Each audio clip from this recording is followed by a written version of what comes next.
ગૌ સેવા એ સૌથી મોટી સેવા છે અને તમે ગાયને એક સમયનું જમાડો છો તો તમારી 12 પેઢી સુધીનું એનું પુણ્ય મળે છે। ત્યારે ગાંધીનગરના ભાટ ગામે આંતરરાષ્ટ્રીય ગૌભક્તિ મહોત્સવનું આયોજન કરવામાં આવ્યું છે। 26મી ઓક્ટોબરથી 4 નવેમ્બર સુધી અહીં વિવિધ કાર્યક્રમોનું આયોજન કરાશે, જેમાં તુલદાન, તુલસી વિવાહ, સત્સંગ કાર્યક્રમ, સંગીત સંધ્યા, ગૌ વિજ્ઞાન અંગે ચર્ચા જેવા કાર્યક્રમોનું આયોજન છે। આયોજનનો મુખ્ય ઉદ્દેશ્ય લોકોમાં ગૌ સેવા, ગૌ ભક્તિ વધે તેવો છે અને સાથે જ ગાયને જે કતલખાનામાં મોકલવામાં આવી રહી છે તે બંધ કરવાનો ઉદ્દેશ્ય છે। આયોજક શ્રી સુરભી શક્તિપીઠ દ્વારા આ 12મો યજ્ઞ થઈ રહ્યો છે। સંસ્થા દ્વારા ગુજરાતમાં ગાંધીનગરના ભાટ ગામે સુરભી શક્તિપીઠ બનાવવાનું આયોજન છે। કાર્યક્રમમાં મોટી સંખ્યામાં ગૌભક્તો અને સંતો હાજર રહ્યા હતા।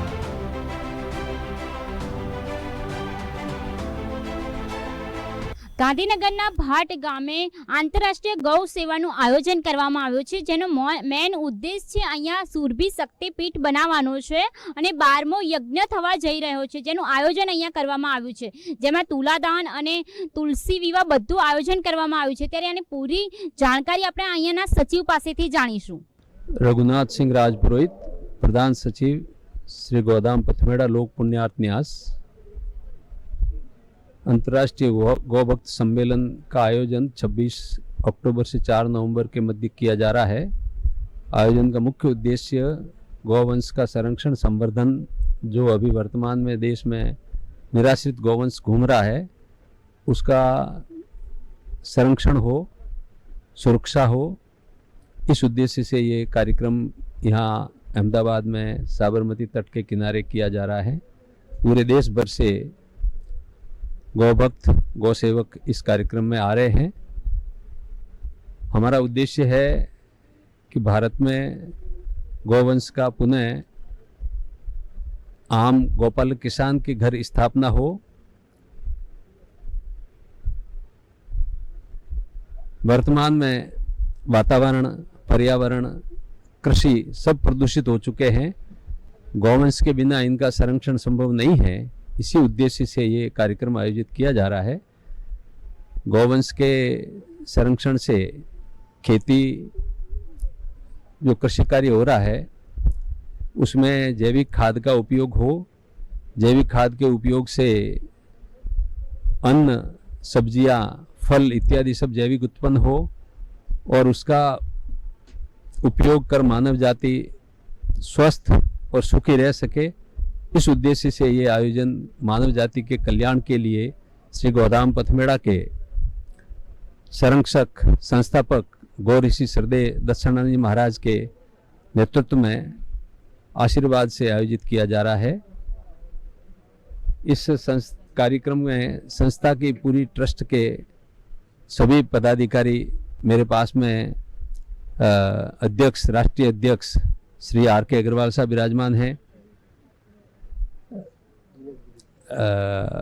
संस्था के संरक्षक श्री दिनेश गिरी जी महाराज यहाँ विराजमान हैं और सभी वरिष्ठ पदाधिकारी जो इस संस्था के लिए समर्पित भाव से काम कर रहे हैं, सभी के सहयोग से हम पुनः सनातन धर्म की जो मुख्य धारा में गौमाता है, उस गौमाता को समाज में स्थापित करने का प्रयास कर रहे हैं। ये अंतर्राष्ट्रीय गौ महोत्सव जो कि 26 तारीख से 4 तारीख तक चल रहा है, जैसा अभी हमारे रघुनाथ जी ने बता रहे थे।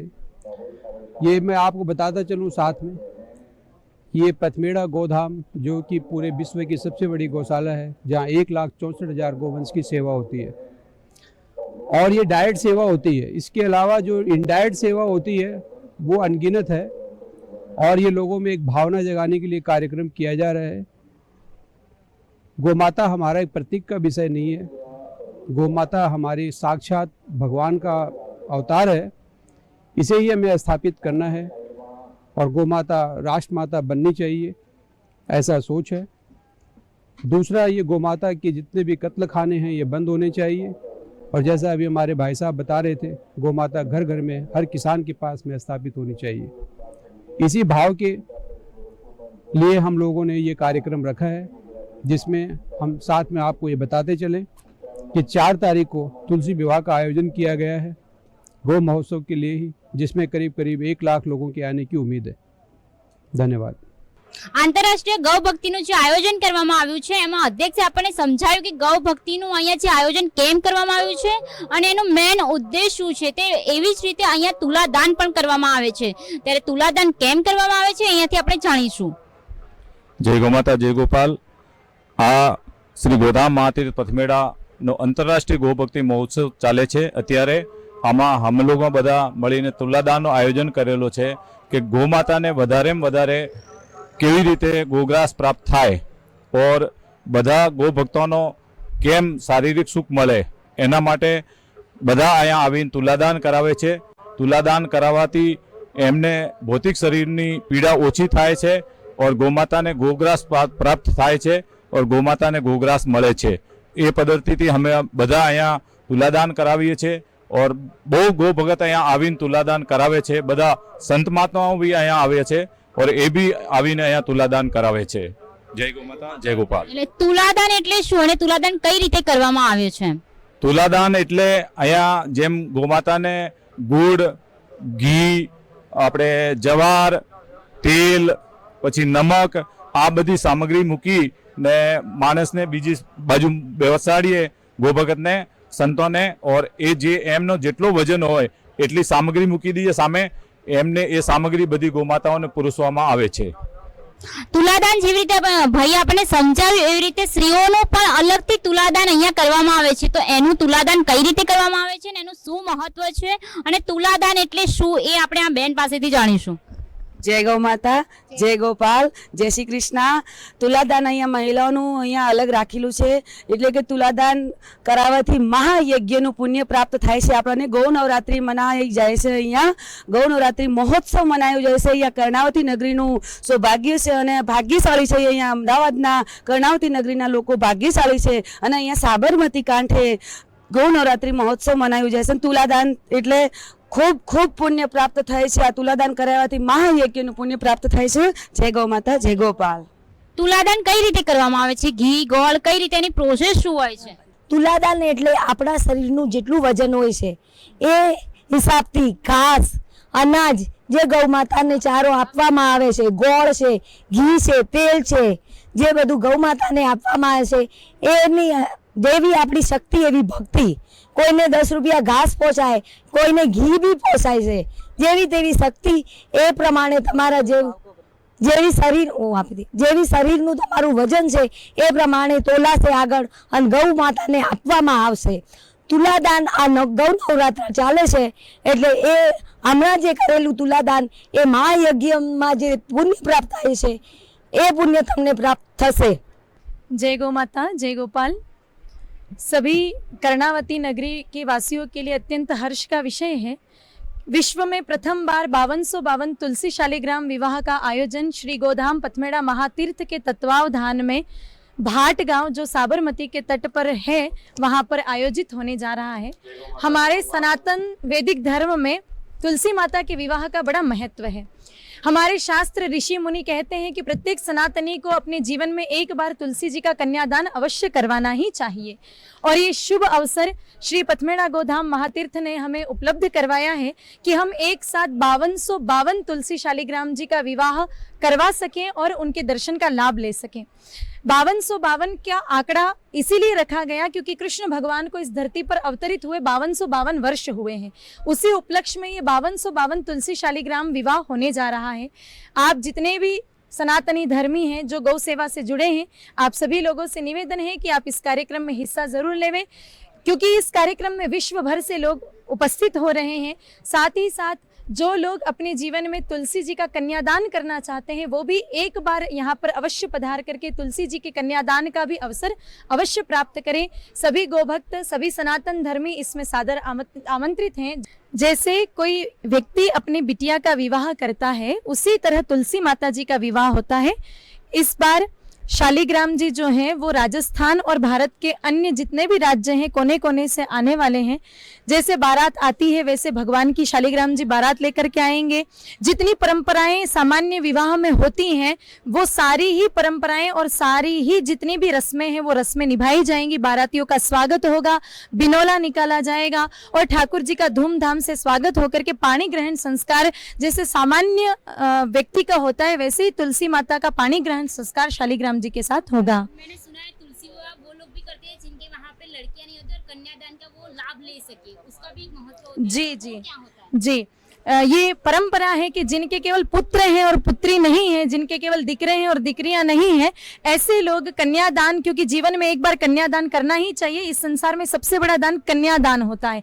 कन्यादान से बड़ा दान कोई दान बताया नहीं है हमारे शास्त्रों में। तो ऐसे लोग तुलसी जी का कन्यादान करके और कन्यादान का पुण्य प्राप्त करते हैं। लेकिन जिनके बिटियां हैं उनको भी तुलसी जी का कन्यादान अवश्य करना ही चाहिए। प्रत्येक सनातनी को जीवन में एक बार तुलसी जी के कन्यादान का विधान है। इसलिए जिनकी पुत्रियां नहीं है वो भी करें और जिनके हैं वो भी कर सकते हैं। हमारे शास्त्रों में तुलसी माता जी के विवाह के लिए कार्तिक सुद 11 की जो तिथि है वो तय मानी गई है। और इस वर्ष कार्तिक सुद 11 की जो तिथि है वो अंग्रेजी महीनों के हिसाब से देखा जाए तो 4 नवंबर 2022 को यह तिथि आ रही है। तो इस हिसाब से 4 नवंबर 2022 को गोधुली वेला में भाट में बहुत बड़ा तुलसी शालिग्राम विवाह महोत्सव का आयोजन होने जा रहा है। और तुलादान का महत्व क्या है और तुलादान कैसे करते हैं और क्यों करते हैं? जी, हमारे शास्त्रों में धन को पवित्र करने का एक उपाय बताया वो है दान। क्योंकि व्यक्ति अपनी आय को अर्जित करने के लिए जो भी मार्ग अपनाता है, चाहे व्यापार हो, चाहे खेती हो, चाहे व्यवसाय हो, चाहे नौकरी हो, हर मार्ग से जो धन आता है उसमें कहीं ना कहीं पाप का अंश होता है। हमारे शास्त्र कहते हैं कि पाप से अर्जित धन हमारे पुण्य का क्षय कर देता है। इसीलिए अगर उस पाप को समाप्त करना है तो हमारी आय का 10% हमें पुण्यार्थ कार्य में समर्पित करना चाहिए। और इस संसार में कलयुग की बात करें तो सबसे बड़ी सेवा गौ सेवा है। तो इसीलिए व्यक्ति अपने आय का 10% यथाशक्ति सामर्थ्य अनुसार या क्षमता अनुसार गौ माता जी के लिए दान देकर के पुण्य अर्जित कर सकता है। तुलादान में क्या होता है कि जो व्यक्ति दान करता है तुलादान, वो अपने शरीर के वजन के बराबर गाय माता जी के लिए गुड़ अथवा घृत यानी कि घी अथवा गाय माता जी के लिए नमक, दलिया, जो भी गौ माता जी के आहार में उपयोगी वस्तु है वो अपने वजन के बराबर उसका दान करा करके और गौ माता जी की सेवा में समर्पित करता है। तुलादान का बड़ा महत्व है। हमारे शास्त्रों में लिखा है कि एक गाय माता जी का कोई व्यक्ति आहार की व्यवस्था कर दे तो उसकी 17 पीढ़ियों के आहार की व्यवस्था ठाकुर जी कर देते हैं। तो जो व्यक्ति तुलादान करवाता है ये निश्चित मानिए कि कई जन्मों के उसके पाप समाप्त होकर के और पुण्य अर्जित उसके जीवन में हो जाता है। તો તમે જોયું અહીંયાથી જેમની પાસે આપણે ઇન્ફોર્મેશન બધી લીધી છે એમને કઈ રીતનું એનું ગૌ સેવા કરવી છે, તુલસી વિવાહનું શું મહત્વ છે અને તુલાદાન કેમ કરવામાં આવે છે, બધી ઇન્ફોર્મેશન આમણે આપણને સમજાવી છે। આવી જ રીતે બીજા ન્યૂઝ સાથે હું તમને મળતી રહીશ। ત્યાં સુધી જોતા રહો બુલેટિન ઇન્ડિયા। કેમેરામેન મોહનજી સાથે સેજલ।